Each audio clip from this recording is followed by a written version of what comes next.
아멘. 요한복음 21장 1절에서 14절 말씀입니다.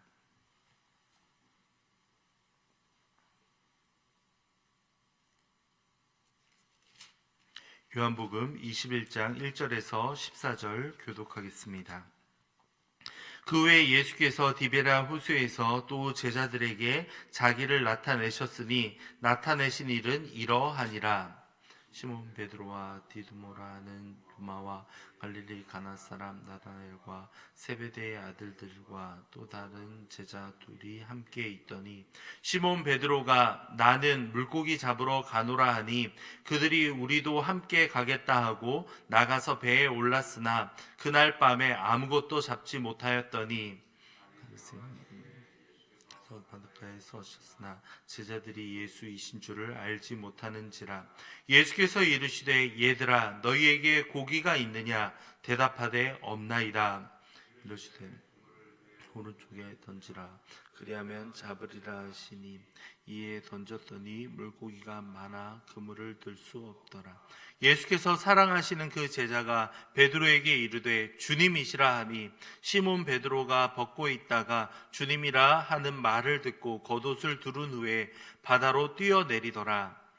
제자들은 육지에 어리가 불과 한 50칸쯤 되므로 작은 배를 타고 물고기 든 그물을 끌고 와서 육지에 올라보니 숯불이 있는데 그 위에 생선이 놓였고 떡도 있더라. 그래서 이르시되 지금 잡은 생선을 좀 가져오라 하시니 시몬 베드로가 올라가서 그물을 육지에 끌어올리니 가득히 찬 큰 물고기가 153마리라 이같이 많으나 그물이 찢어지지 아니하였더라. 이르시되 와서 조반을 먹으라 하시니 제자들이 주님이신 줄 아는 고로 당신이 누구냐 감히 묻는 자가 없더라. 예수께서 가셔서 떡을 가져다가 그들에게 주시고 생선도 그와 같이 하시니라. 이것은 예수께서 죽은 자 가운데서 살아나신 후에 세 번째로 제자들에게 나타나신 것이라. 아멘. 앞서 보았던 요한복음 20장은 요한복음의 핵심 말씀이라 할 수 있겠습니다. 예수님의 부활과 그리고 성령을 주시는 장면, 그리고 제자들에게 사명을 부어주시는 장면이 기록되어 있기 때문이죠. 제자들은 너무나도 엄청난 경험을 했던 겁니다. 그런데 21장에 보시면 너무나도 아이러니하게도 이들에게는 실패와 좌절의 연속이 이어지고 있습니다. 디베랴 호숫가로 장소가 바뀌었고 이제 갈릴리 호수로 이제 보시면 되겠죠. 이제 여러 가지 예수님의 명령에 따라 이제 갈릴리에서 만나자라는 말씀을 기억하며 제자들이 이제 예루살렘에서 이제 갈릴리로 장소를 옮겼다라고 보시면 되겠습니다. 그리고 나서 이제 예수님과 여러 가지 인연이 있는 7명의 제자들이 등장을 하고 있죠. 앞서 나오는 제자들 뿐만 아니라 이제 베드로는 이제 예수님의 빈 무덤을 직접 목격한 제자 가운데 한 명이었고, 도마는 어떠합니까? 부활을 믿지 못하겠다라면서 예수님을 직접 만나서 몸을 만져본 제자였습니다. 그리고 나오는 나다나엘은 어떠합니까? 무화과 나무 아래에서 자신을 이제 예수님이 알아주시자 하나님의 아들 이스라엘의 임금이라고 고백했던 인물입니다. 이런 예수님과 특별한 일들을 경험했던 제자들이 다시 한번 어떻게 행동하고 있습니까? 3절을 보시면 베드로가 나는 물고기 잡으러 가노라 라고 이렇게 이야기를 합니다. 여기에 대해서 많은 의견들이 학자들 가운데 있습니다. 과거의 모습으로 되돌아갔다라는 학자들도 있고, 단지 먹을 것을 구하는 차원으로 고기를 잡으러 갔다라는 의견도 있습니다. 어떠하건 간에 중요한 것은 무엇이겠습니까? 베드로와 함께하는 제자들이 엄청난 실패를 지금 경험했다라는 사실입니다. 이 디베랴 호숫가에서 물고기를 잡기에 가장 적절한 시간대는 밤이었다고 합니다. 밤새서 이 7명의 제자들이 함께 물고기를 잡았지만 한 마리도 잡지 못하고 심각한 실패를 지금 경험하고 있었습니다.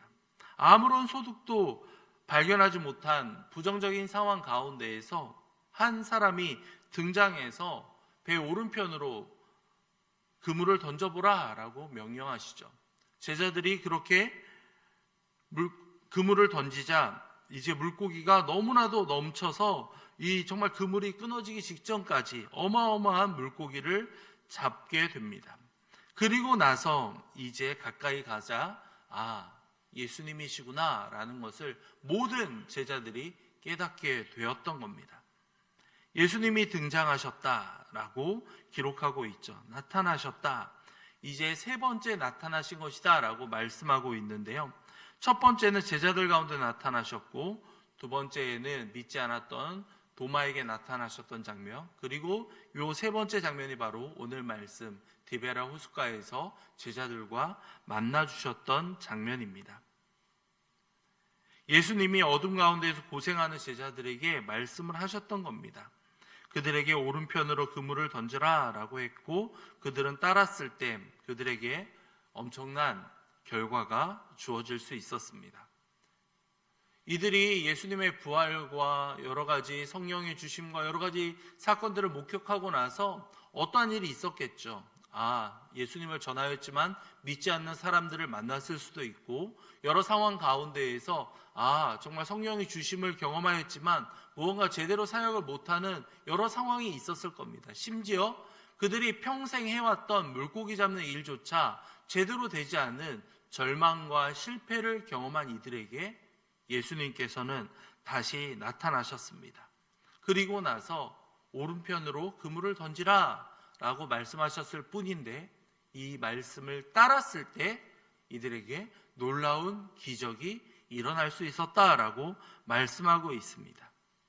성경에서는 예수님의 말씀을 듣고 순종한 이들에게 놀라운 기적이 일어났다라고 반복해서 말씀하고 있습니다.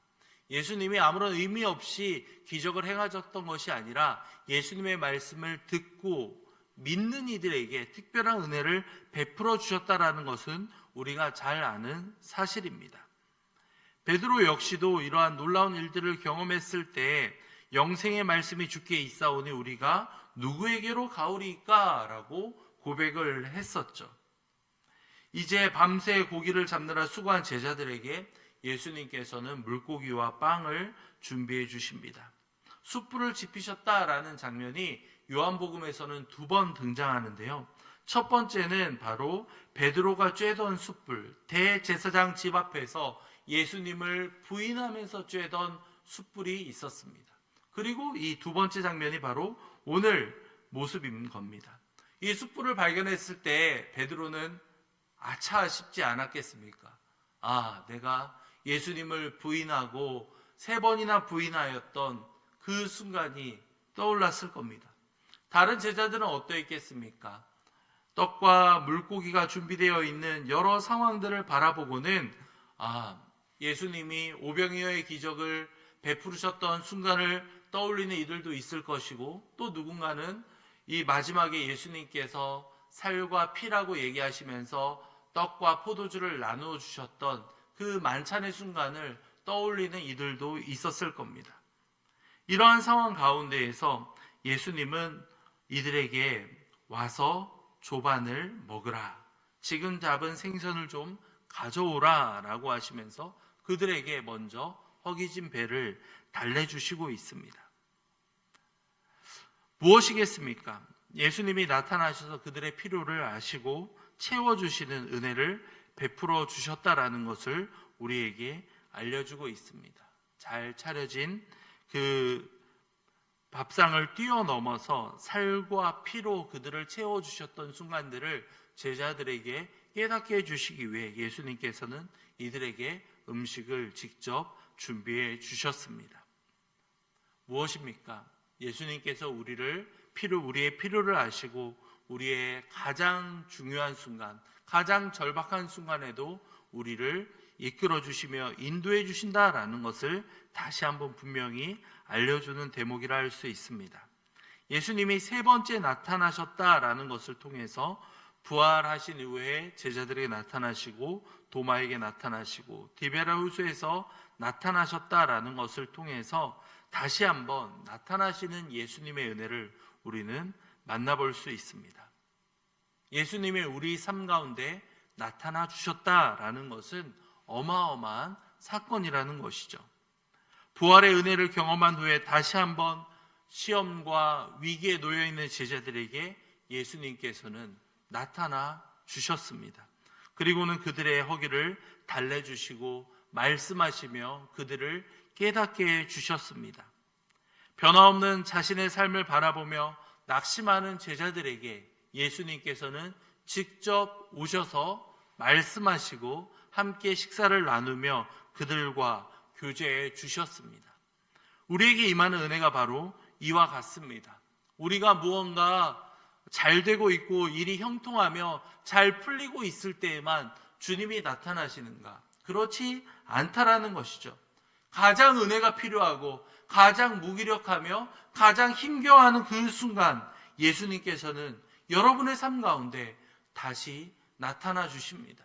그리고 말씀하시며 함께 교제하시며 여러분의 삶을 온전한 길로 이끌어 주시는 분이 바로 우리 예수 그리스도이시라는 겁니다.